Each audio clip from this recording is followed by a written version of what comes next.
Friday, September 27th. I am dealing with power outages, power surges, other things that kept me kind of from getting on the air a little bit at 8:30. So if it's delayed, if it's not at your appropriate time, we have a weather update from Frankie here. This is Frankie McDonald to my own team station live from Sydney, Nova Scotia. Massive rainstorm is headed towards Georgia on Thursday, September 26, 2000. Frankie told 24 us. It's going to bring up to Frankie told us. 150 plus I love million. this kid. Frankie is the weather kid. I love that kid. I love his energy. But where are we on the cues? We were up yesterday morning. The morning candle was a down 1.24, but the afternoon was up 0.45. We kept confirmation. Okay, we kept confirmation. That's the key. The key point is we kept confirmation. We're continuing to climb up. Now, what I want to do is I want to look at, since Monday is the last day of trading day of September, let's look back at how we've done. 11 out of I think it's 10 out of the last 11 months, we've been up. So if you take a look at just the monthly candle of this one, and we go and look at the monthly candle, what's the monthly candle? So far, we're up 3.44% in the month of September. You opened at 473. We're closed. Yesterday, we closed at 489. That's huge. August, we were only up 1%. September, huge month. Take a look at the Qs in September. It's never done that well before. So am I a little bit nervous about Friday? A little bit, but jobs numbers came out. PCE came out. It was strong. Markets are up in pre-market. So you never know exactly what's going to happen. That's why I think I wrote it yesterday in the newsletter that you want to make sure that when I say I'm 90% in the market, you don't focus that I'm 5% out of the market. You focus that I'm 90% in the market. The glass is always half full, not half empty. It will change your life when you go to a positive outlook like that. VOO, if we go and look at a monthly of VOO, we can look at a monthly of SPY as well. We can look at VOO here. The monthly candle today, it is up 2.24%. You opened up at 515, and today you closed yesterday at 526. You're there right now, 526.96. In fact, we just opened up. So that's where you're right now. You're up 2.23%. SPY, again, these were seasonally low months. October starts the beginning of a pretty strong, healthy October, November, and December in most of these indexes. SPY on the monthly, you opened up at 560. You're right now at 575. That's up 2.32%. That's really good. That's excellent. Excellent. It's a good, again, 90% invested. I'm still participating. I'm just waiting on the sidelines for that 5% that I took out. Some of these, I may start to sell some of my winners as well. We're at all-time highs. Doesn't make sense to hold on to everything. Now, when you look at things, take a look at the bears here. This is Michael Burry. If you don't know Michael Burry, go watch The Big Short. He called the last one recession out of the last 40, according to him. He's been a bear, and he's constantly telling you to sell. On 131.23, he's told everybody to sell. SPY is up 40% since that tweet. 40%. It's not like he sold. Maybe he was short in the market. You never know somebody's intention when they tell you things. I got a question from a friend yesterday. Hey, I saw strange, unusual options. Do you ever trade on that? By the time you see an unusual options play in the news, it's done. It's priced in the market. So be careful out there. Again, you want to be in this market. Time in the market beats timing the market. So make sure you're just managing your portfolio correctly. I'm going to talk about on the paid newsletter this weekend. I'm going to talk about some of this additional strategies, some educational stuff. I'll do a video. But one of the things I'm going to talk about is concentration in your portfolio. I had a good discussion, I think it was on Wednesday on Spaces, about how Apple is such a large portion, and financial analysts on there, they were blowing themselves up. It's just irresponsible to have that much Apple in your portfolio. Well, you know what? It's worked out for me. It's not like I put a ton more money into it. I do reinvest my dividends, and it continues to compound. Yes, I've had 40% drawdowns in this stuff, but it hasn't hurt over time. Okay, it's just something that you do. Again, don't listen to douches like that. Now, David Tepper was on CNBC yesterday. This is a clip from 2010. I'm not going to play it, but in 2010, he was on CNBC and he said, buy everything. Watch this clip, okay? Transfer it to today. Because yesterday, he was on air saying when the Fed actually reduced rates, he went all in on China. He went all in on China. Now, China, I'm not telling you to go all in on China. I'm telling you that it deserves some attention. When somebody says something like this, and they've been right in the past, Michael Burry called one recession. You listen to him, but you take a look at the charts. The charts will tell you where we're going. Does this chart look like we're going into a recession? If you look at 123, January 23rd, right here, this is the candle. Let me put a little mark there, okay, on the monthly candle of where he called the recession. He said sell right there. He said sell right there. Does that make sense? No. For a long-term investor, it doesn't make sense. For a short-term investor, maybe. Michael Burry, I would argue, is not a short-term investor. He is simply putting things out there to try and manipulate the market. And he knows it will manipulate the market. David Tepper, he can't do things to manipulate the market. He's got a hedge fund. He's slightly more restrictive. He is more private than Michael Burry. I like David Tepper. I think horrible football owner. He owns the Charlotte Panthers. Horrible owner. Horrible. But great investor. He's really, really good. So I like him, and I included a couple more clips in the newsletter. I will include it. Japan's going too fast if they really stimulate there, says David Tepper. When Japan runs too fast, they're going to have to raise rates, and when they raise rates, the yen's going to appreciate. And if the yen appreciates, then you have to be careful about the stock market. He's warning us. He's warning us that when Japan raises, you have to be worried about the stock market. We sold a lot of our NVIDIA, but the stock we thought was too high at the time. Those stocks like NVIDIA is a question. Do you have enough power for the growth? Do you have the next generation models that can take their chip? I just don't know. I just don't know how you know. And so he sold a lot of his NVIDIA for that reason. He didn't know. And so he sold his NVIDIA. I'm not saying that's a mistake because nobody knows. The market will tell you if that was a mistake. But right now, it doesn't look like it was a mistake. I can tell you the valuation of NVIDIA looks good. David Tepper might be wrong. Now, let's talk about something the market didn't know. The market didn't know that SMCI was going to be up on being investigated by the Department of Justice probe. Now, this is the AlphaPix article. You can go and read it if you're in AlphaPix. I won't post that one. I will read you what AlphaPix said.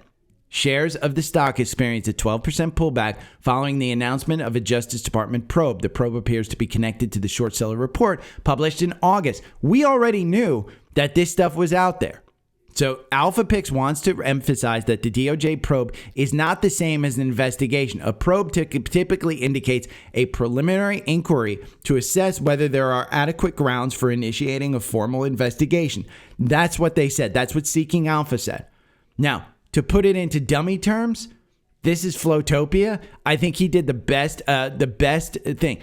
SMCI, let's put it into down for 10-year-olds. SMCI operates a lemonade stand. Sales weren't doing so hot, but they really needed investors. Instead of filing poor earnings, SMCI brought in their own lemonade with the company's money. Then they put the same lemonade back into the company's supply. Sales go up, supply stays constant. On paper, the company has great earnings. Somewhat similar to what Ryan, if for the Office fans, did when Dunder Mifflin launched an online store. This is the third time SMCI has had accounting irregularities and the second major DOJ investigation. It's a probe, not an investigation. That's where he got it wrong. Do not try to trade it. Just wait for the 10K filing. I've been saying, I don't care. If you want to time this thing, you can try and time it. You can try and look into getting this one. It's up 2% today at 410. I have said this before. Any reaction in the market is an overreaction. But we haven't broken that trend line down. And so do I think that we've broke? Look at this. I mean, if you just go with a trend line on SMCI on a 4-hour from the top there, sure, it got great over here. But we touched that trend line. And then you touch that trend line again. And then yesterday, ironically, you touched the freaking trend line. And so next time when you get the actual investigation, you may be down here at 350. You may be at 300. We can go to look at a weekly of this one. It is below the 9-day. So I would urge you, I am holding on to profits. If this goes to zero, then I just lost my profits. I didn't lose any of my capital. So the key point is, if you're sitting on this one and it's keeping you up at night, try and trade around it if you want. But I would urge you, do not put more money into this until that 10K comes out. That would be my strategy if I'm sitting on losses. Do not try and dollar cost average. Your two choices are sitting and holding until that 10K comes out, or just get out with the loss, one or the other. If you want to stay in, that's your choice. I am staying in because I have profits. I don't care if it goes to zero. I have profits. I was identifying this range right here all the way from May 2023. I was identifying that range as the range that I liked. Once it got to that 300 level, and it got to that 300 level in after hours during this earnings, when it popped up here, it got to the 350 level in this after hours on those earnings. The earnings were pumping this one through a full year. And then you got this move up. And then all of a sudden you've gotten, hey, our margins are bad. We're being investigated, blah, blah, blah. It's a mess of a stock. I do believe if they didn't do this, which again, they've done it in the past. They've done things like this in the past. So, even on my spaces on Wednesday, Simon from 7 Investing, he brought it up. Yeah, the board, this is 3 brothers, and one brother owns a supplier that supplies SMCI. Are they creating some funny numbers? Maybe, but it's one that they like. And SMCI, again, a lot of people have investigated this. A lot of people have looked into it. There's some shell games going on, but I think this tweet sums it up perfectly. It is exact. And if you don't know, go and Google the Ryan in the office when Dunder Mifflin launched an online store. Watch that episode. Just watch that. It's fun. It's fun, but it's exactly what's going on. So I think that sums it up. Now, I hold Wells Fargo. I've been saying that the banks are good. Wells Fargo, it was up huge yesterday. It's down a little bit. Again, with that kind of reaction, I think it was up 4 or 5% yesterday. With that kind of reaction, it's going to be up. Submits vital review in process to end asset cap. This is part of putting this bank back together. Part of the reason why I like it is because they're putting that bank debt back together. Now, when you look at Wall Street, 25 analysts have watched this stock. Okay, power outage has gotten to me. The average price target from Wall Street is 63. That's 12% above where you are today. Okay, the quant says it's a hold. Why does it say it's a hold? Well, the valuation is a C+. It's not great. It's not great. Price to book, 1.2. Sector is 1.23. So you're trading below that. Forward price to book is below what the book value is. Your momentum, it's a C+. It's not doing great in the short term. It's doing well in the long term. 1 year performance, you're up 38%. But the short term, you're down 1% in the last 3 months. So profitability, it's doing great. They're going to turn a profit. Again, this is a bank on a rebound. I think it's a good company. If you want to take a look at it in the 4-hour algorithm, we can go over here. I don't trade this one on the 4-hour algorithm, but I will tell you, the 4-hour algorithm makes you 48% over 24 months. If you bought and held this one like I did, you made 29% over the last 24 months. I was screaming that this one under $30, anytime you were under $30, you were buying this one. Okay, and this goes back a long way. So I have held this for a very long time. Probably since October 2023, even before that, probably 2022.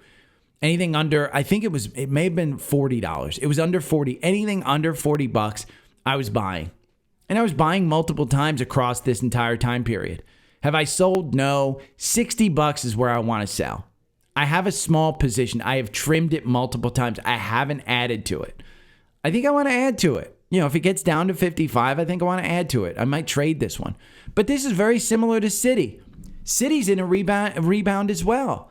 And when you look at this one, again, Citi, you make 45% on the algorithm versus 30% buying and holding. I should be trading on these on the algorithm. But look, Citi just had a golden cross on the weekly. of the 50-day going up on the 200-day. I continue to think that this one is a $70 minimum. Again, you can look at these lines. If we go here and we say, okay, $70, where has it gotten you? Look at how $70. Okay, we're going to put that right at about $70. Let's move it up a little. We'll move it up to 69. Look at that. It rejected off there in January 2021, and it pulled back, and then it shot up to 80, and then it pulled back, and it held this until it didn't. And it shot down. I would argue that 70 is your resistance level, but if you pass 70, you're getting to 80. I don't think buying here at 62 is a bad thing. That's how you trade a stock like Citi. The book value on this one is $90. So if they get even close to turning this one around, until then you trade it. And you make 45% in the 4-hour algorithm. So I think it's positive. My dad, I'm allowed to do this. I am not a seeking or a Motley Fool affiliate. So I can show you all this stuff. And they can come and yell at me. They can say, hey, cease and desist, whatever. I have a subscription. But here's what it is. Lululemon, the top 10 stocks for September. This is their top 10 stocks. Lululemon. I don't think it's a great one. It was the latest recommendation was 8/15/24. Lululemon, it's probably done decently since then. Let's see, since 8/15. Lululemon in the 4-hour algorithm loses you 5%. Let's see, 8/15. Where was 8/15? We were trading at about 258. You're at 277. Not bad. Not bad. They go over everything right there. PayPal, this is the hidden gem. They recommended this 2/1/24. That's been a good one. I can tell you, I believe 2/1/24. Let's go back to 2/1. Where were you?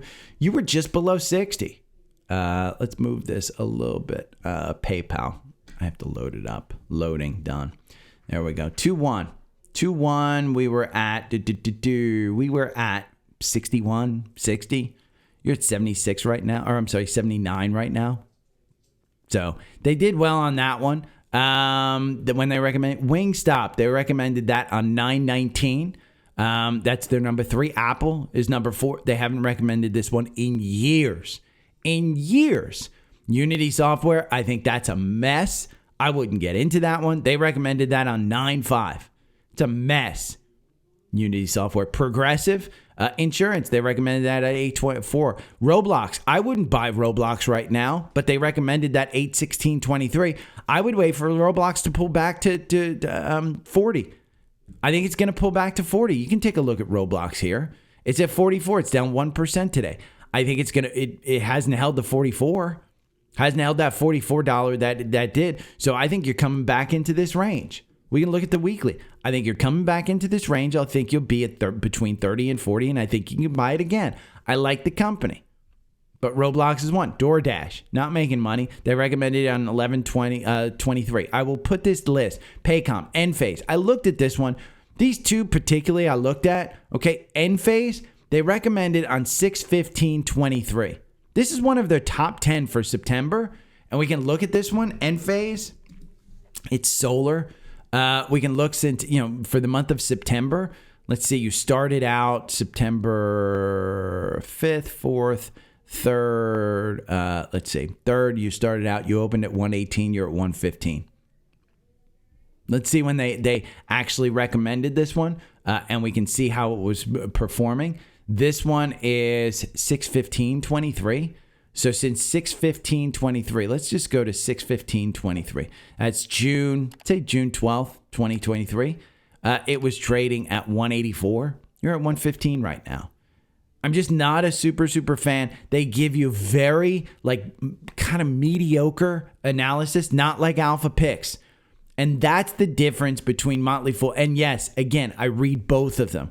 I like Alpha Picks. Alpha Picks, I think, does the best job. It's the third thing right here, okay? Alpha Picks, the performance of the portfolio, and they track it. You can see year to date. You can see all of that stuff. But again, it's during this time period, July 1st, 2022 to August 8th, 2024, 114% performance. And that's with SMCI. SMCI is no longer the number 1 Alpha Pick stock as far as gains. They've lost a lot of the gains in that one because they've held it. And they announce it. They basically tell you in yesterday's analysis of SMCI, they say this is why we're still holding it. And they go over the reasons. And I like that about them. They own their portfolio. They own their process. They own their strategy. So you have to pick your strategy. This one is based on fundamentals. And the quant has a proven track record of outperforming the S&P. That's why you get, again, there's two options. You can get Seeking Alpha Premium, which right here, which again, I posted in the newsletter yesterday. I posted in the newsletter that pricing will go up. They're raising prices on Seeking Alpha Premium. October 1st, currently Seeking Alpha Premium is $299 on their website, but my offer gets you $214, okay, for the first year. $214 for the first year. After October 1st, the affiliate price will rise to $269. So save yourself some money. Get Seeking Alpha Premium by October 1st. This is where you do your own research. You can pick the top quant stocks. In fact, that's probably what I'm going to do on the next portfolio that I'm going to track is picking top quant stocks in a particular month and maybe going over that one, creating my own alpha picks portfolio. But not only does my audience benefit from the 214 rate if they sign up before October 1st, but the renewal rate will be 239 instead of the 299. So again, if you sign up for Seeking Alpha Premium, that is the second pick here. It's Seeking Alpha Premium. Okay? Your alpha picks, they're not doing another rate increase on alpha picks. It's $449 for the year. Okay? I save you $50. But again, it depends on, do you want to do your own research? If you do your own research, it's Seeking Alpha Premium. If you want just a hand-picked portfolio that has a proven track record, it's Alpha Picks. Those are the two options. They're on Linktree. Okay? But that's the difference between Motley Fool and Seeking Alpha. I like Seeking Alpha. I really do. Honestly, I just, it's kind of what I use these services. The only reason Motley Fool is there, my dad has a subscription to them. They were great in the early 2000s when he first started subscribing to them. They were great. They were fantastic. I just think they've lost a little step, and I think there's better tools out there. So let's talk about Bitcoin, because Bitcoin crossed 65,000. We talked about it yesterday, how Bitcoin had to hold 65 or break 65,000 to get those highs. We're at 65,479. Pretty good. Pretty good. Again, IBIT, MicroStrategy, that's how I'm playing it. Now, the other thing that I wanted to point out is DELL. DELL is one that I've been holding. DELL is one that I've owned since 113. I didn't buy that when it dipped down below 100. I didn't buy it. I should have absolutely bought it when it dipped below 100. This is one, if you're holding SMCI, I don't know why you don't hold DELL. DELL is the one that's going to disrupt SMCI. Now, Simon from 7 Investing did a great job on Wednesday. He said, when I said, what do you think about SMCI getting beaten up on margin because they can't compete against the Dells and the Hewlett-Packard? He said SMCI has servers that are more energy efficient. So rather than counting dimes on the front end, over the long term, you will save money even if you're waiting an additional month for an SMCI server. So that's how they're going to beat them. But DELL got upgraded from a buy to a strong buy in the quant. When you look at Wall Street, there's 23 analysts that cover this, okay? Their average price target is 145. That's 18% from where you are today. It's down 2%. Take advantage of buying these things on sale. You look at the weekly range of this, DELL got all the way up to 179 in the 52 weeks. Its low, 53. Yeah, if you bought it 53, kudos to you. High five. But I like that one. Now, Mark Zuckerberg, let's talk about why Meta is going to be we're going to look at this one first. Well, you know what? We'll look at NVIDIA. This is an interview with Mark Zuckerberg. This is why NVIDIA has a bull and bear case summarized in 2 minutes. It's very, very simple. You can watch the full interview down here, but this is just 2 minutes. And you can watch why I like NVIDIA so much. You can make up your own mind. It's the bull and bear case of NVIDIA.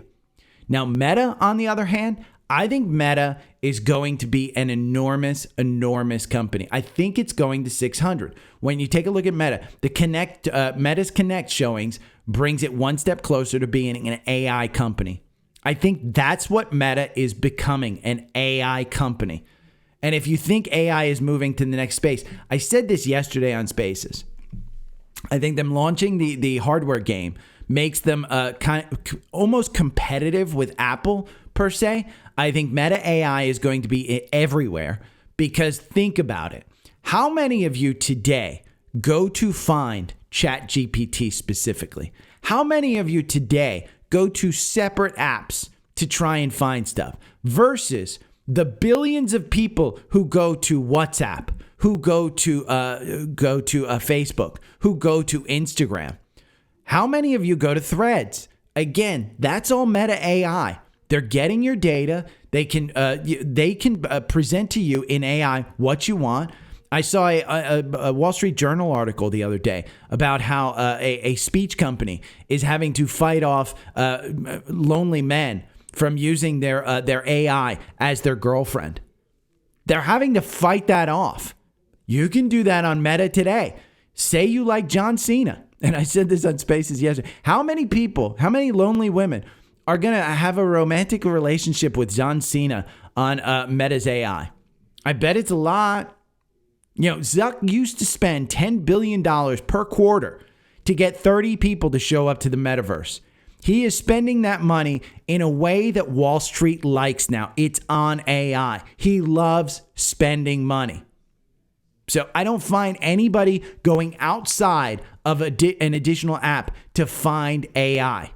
I use Gemini, I use Meta, and I use ChatGPT through Microsoft Copilot.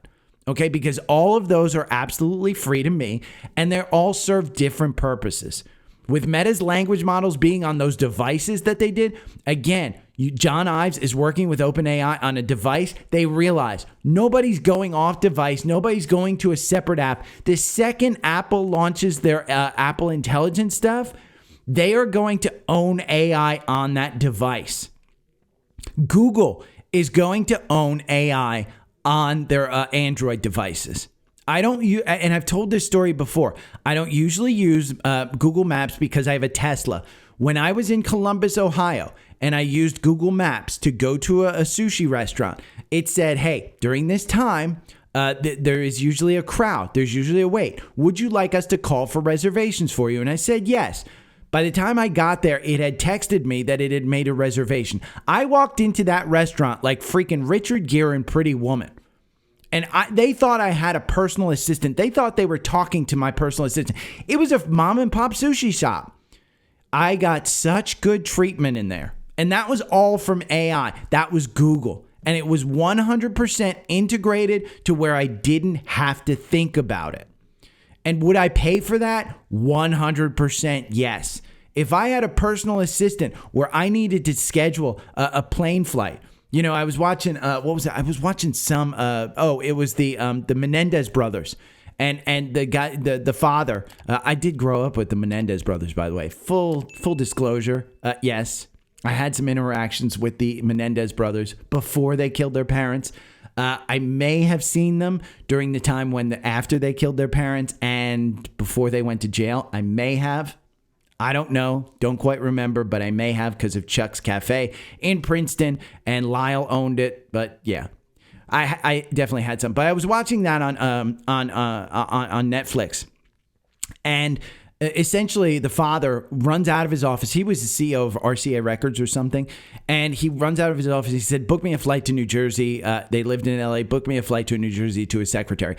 If I could do that to a personal assistant that's on my phone, am I going to pay $100 a year? You bet I'm going to pay $100 a year to take that annoyance out of my life where I don't have to make reservations for a hotel, for a plane. It's going to know my price preference. It's going to know my frequent flyer miles. It's going to know which airport I want to take out of. It's going to know which car rental company. It's going to know which hotels I like. That is very, very close to happening. And who's going to own that? Is it going to be Apple because it's on the device? Is it going to be Meta because they have the glasses? They have some other device that could do that for you as you're just walking down the street? Is it going to be Google because most people use Google Maps? You know, who is it going to be? I think those are the top 3 companies that we're seeing right now. I think Microsoft has an outlier chance, and it's because of their integration with OpenAI. If you're in a Word document and you're trying to create a graphic for something that you're doing, that's where you're going to use OpenAI. That's where you're going to use Copilot. That's where Microsoft has the advantage. But I would argue that I think Apple, Meta, and Google have the best opportunities there. Let's talk about some earnings, okay? Key takeaways from yesterday. And that's my rant. That's just my rant. Key takeaways from Costco's earnings yesterday. It was a mixed, it wasn't great. You know, you're down below 900. You're down 3% today. I think you come down more. I said it, I didn't want to buy this one at the high prices. You're down at, let's see, 879. Let's see if we can find some support there. I think you're looking probably at about 800 as support. If you come down, your first level is going to be this volume bar right here at about 850. Okay? There's some good volume support there. I think that's your first level. Ironically, that's where your 200-day is as well. You can see this trend line that we posted yesterday. Boy, where's it going down to? That trend line from yesterday. I didn't draw this today. I drew this yesterday when this started coming down. Where are we going to be? Well, I touched 3 points. And look at, ironically, that trend line where it's at. That trend line right there is at about 870. We're at 880 right now. But the low of today, 874. So I'd argue you might have a chance to buy this one cheaper. Again, it was a mixed bag. It's not bad. This is the history of Costco's Q3 revenue each year since 2006. This shows you how it's so hard that once you get to a certain level of revenue, it's so hard to continue growing.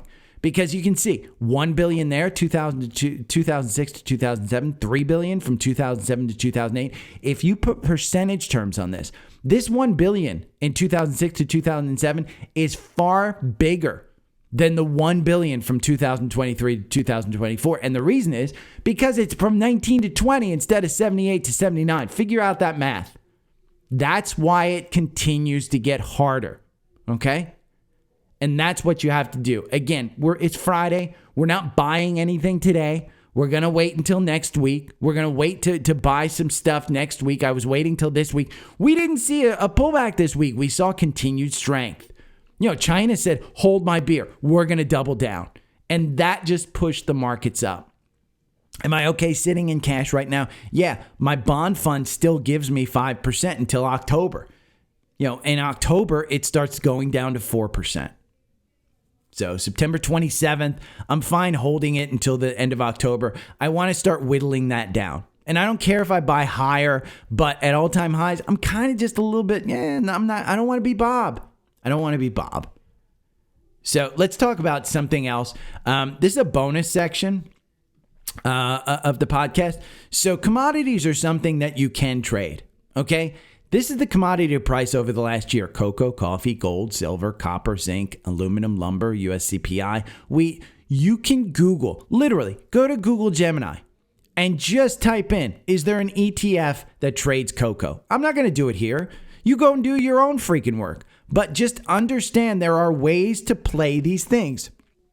So when you see corn is up 150%, corn is up 150% over 1 year. If that's the case, I guarantee you there's an ETF that trades it. If there's money to be made, Wall Street is finding a way to make the money. Okay? Let's go to social requests from YouTube. This is Espen Johansson. Thanks for giving us so much insights. Do you have any views on Reddit stock? Aren't there a lot of potential for it right now? Okay, we're going to look at the chart for Reddit because it's important to understand the chart. And I will tell you, remember, this was an IPO recently. So you don't have all of your moving averages yet. That's why I don't like trading an IPO, because I like to know, am I under the 50-day or over the 50-day? Right now, you are well over the 50-day. Well, what trend line does the 200-day on the 4-hour have? You don't have a 200-day on the 4-hour yet. And if you go to the weekly chart, you have even less. You don't have a 50-day. So while these Bollinger Bands look decent, I don't know what the stock is going to do. So let's go and look at some of the fundamentals. and that's where we use Seeking Alpha. Now, Reddit, it's not covered by the quant, most likely because it's an IPO. There's not enough information out there, but you can read all of these. We took Michael Wiggins. He did a great job on AppLovin. He says buy it. And when did he say buy? He said September 19th. He's up 3.6% on that one since he said buy. He goes over exactly what you're looking for, Espen. Exactly. He goes over the revenue growth. He goes over the projections. He goes over everything. And he's got a strong buy on it. He did really well with AppLovin. So if you want to know what to do with Reddit, you can kind of take a look at Seeking Alpha and look at it. The fundamentals, the valuation, they're not making money. Their growth, 36% revenue growth year over year. That's not great. It is significantly better than the sector. Momentum, your 3-month performance, you're up 4%. 6 months, you're up 2%. Since that, you're up over 1 month, you're up 14%. The S&P is only up 2%. 6 months, you're up 2%. The S&P is up 10%. So your time frame matters. You can trade it. The 4-hour algorithm, we can run the 4-hour algorithm on here. You make 20% versus if you bought and held, again, it's only been out for 6 months. But if you bought and held, you made 33%. And right now, it got you in at 60. Okay, it's got a 75% win rate. Your average win is 8%. So the 4-hour right now does pretty well. So you have to, A, find your strategy. B, you have to do your research. And for IPOs, there's just not a lot of data out there for you to do research. So I would say just count on the Seeking Alpha analysts. When you go over here, you can see there's a ton of freaking analysts that write stories on it. And they have more insight than I do. Honestly, I don't use Reddit all that much. If you use Reddit, I would say invest in it. But I don't use it that much. We do have a Reddit group in there. It's not very active. Ryan from Spotify, thoughts on Booking, BKNG. So I like Booking. I think they have. I think this is the one that has exposure to Europe. I'm not quite sure. But from a technical standpoint, that's a breakout right there. That's a breakout. You're trading at the top of the Bollinger Band. That's an official breakout. Now, is it due to continue? I don't know. The MACD has gone to 199 before. It's only at 100. The RSI is at 64. Where has it gone before? 72. That's an official breakout from the weekly, from the 4-hour. Everything is a breakout. Is it due for a pullback? I don't know. I mean, is the valuation crazy? We can go and look at it. Are people getting back into it? The valuation's nuts. The quant says it's a hold. The PE is 25. We talk about how Apple's at a 30 PE. Can this one go higher? Probably. Completely. I mean, you look at the growth. They're growing 15% revenue year over year. Their levered free cash flow, they're growing at 18.9%. That's huge. So is it due for a pullback? Maybe. We can go and look at what Wall Street says. Wall Street says the average price target is $4,055. That's 5% below where you are today. There's 37 analysts that cover it. They have chased this one up. Every time it seems to hit a new high, they chase it back up. So is it due for a pullback? I'm not buying it at this height. I'm not buying travel stocks, Ryan. If this were a tech stock, I might put my money into it if I knew more about it. Because again, maybe it's got such growth and it's on such a tear that it can continue that path higher. Ultimately, stocks always pull back. Stocks always pull back. It's just about your time frame. Taking in yesterday's kind of time frame. If you're trading this on a weekly because it's a long-term chart or a monthly, it's got significant strength. I wouldn't say that I'm comfortable buying out at the top side of the Bollinger Bands. But every time you've bought at the top end of the Bollinger Bands, it's just continued higher. I would probably wait for a little peak like this and then a little pullback on the next week. And on that pullback, if you get towards that 9-day, you buy it. But is it due for a pullback? Yes. All stocks are always due for a pullback. Whenever you see something like this, at some point in time, it pulls back. So scans, Qualcomm. We went over Qualcomm earlier this week as I thought it was a beaten down stock that had an opportunity to come back. This is just another leg higher. If you bought in here at 165, don't get rid of it. I would say that maybe 175 is a resistance level if you just put something at 175, because look, if you just put something at 175, look at how much resistance you have. How many times you've been at 175 right there. This is March. Then you bumped up in April.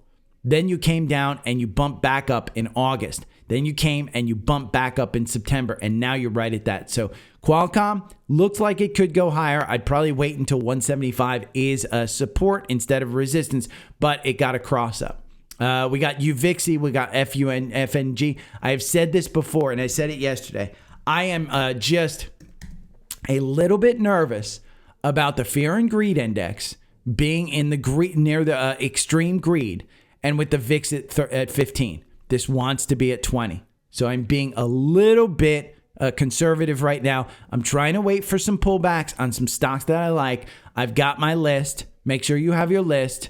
You know, if you're in Trendspider, remember, you can get Trendspider and you can set up a list. You can set up your own personal watch list.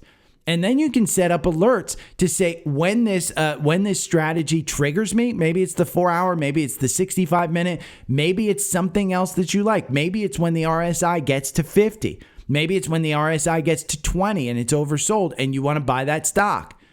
You can set up those alerts in Trendspider. And Trendspider's $50 a month. You sign up here at the Linktree, linktr.ee/daily stock pick. And Trendspider's right here. Sign up for either the standard or the enhanced. I don't use the advanced, but if you're brand new to enhanced and that fits your budget, get it. It includes unlimited one-on-one training from Trendspider. Unlimited one-on-one training for a year. Again, I say it. Unlimited training for 1 year. So if you're brand new and this fits your budget, absolutely get it. Why do you sign up through me? Because when you email me after you sign up, and you're going to go back here and my email's up here on the upper right hand corner, you get my 4-hour algorithm, you get the 65-minute algorithm, you get all the current watch lists that I have. You get all of the strategies and all of the scanners, the scans that I put at the bottom of the newsletter every day. That all comes from Trendspider, and I give you the opportunity to do it. It's my custom tools that I give to you as a thank you for signing up through me. And you see how successful I am with using this strategy. So if you want to be that successful, again, past performance doesn't predict future performance, but it's worked out pretty well for me. So if you have any questions, hit me up. I will talk to you guys Monday. Tomorrow for paid subscribers, but Monday for everybody else. Okay, stay safe in the hurricane. As Frankie says, bye-bye. Every morning I wake up to the sound of the trading bell. My heart starts to pound. Daily stock pick trading podcast in my ears, guiding me through my hopes and fears. Tune in daily, don't miss a single show. Sign up for the newsletter, let us help you grow. Taking risks, making moves, seeking success. Together we'll conquer, no room for any less. Every morning I wake up to the sound of the trading bell. My heart starts to pound. Daily stock pick trading podcast in my ears, guiding me through my hopes and fears.